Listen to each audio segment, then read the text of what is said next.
अस्सलाम वालेकुम दोस्तों, काफ़ी दोस्त आखते हैं कि राज़िक भाई गब्बन बकरियां दो जनाब इक्के ताल दे विच होवन, चिट्टियां चीनियां होवन और शौक वाले जानवर होवन। आज जनाब भाइयों वास्ते माशाल्लाह 4 बकरियां लेके आया मक्खी चीनियां। वीडियो पूरी वेखनी, इन्हां दी पूरी डिटेल देसा। माशाल्लाह 4.5 महीने दी तैयार बकरियां ने भैया, फुल साइज माशाल्लाह कमाल दियां। काफ़ी दोस्त आखते हैं कि राज़िक भाई असीं जदों भी राबता करें तुसीं आखदे ने माल वीडियो वाला सेल हो गया है।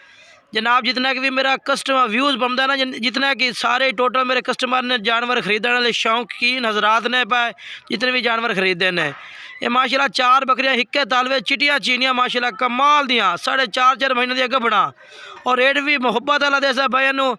जनाब चस्का पार्टी तू माजरात मोबाइल नंबर मेरा नोट कर लो। रेट जो फाइनल 75,000 रुपये लग सी, 75,000 पुट्ठे नू बकरियां लग सन चारे ही।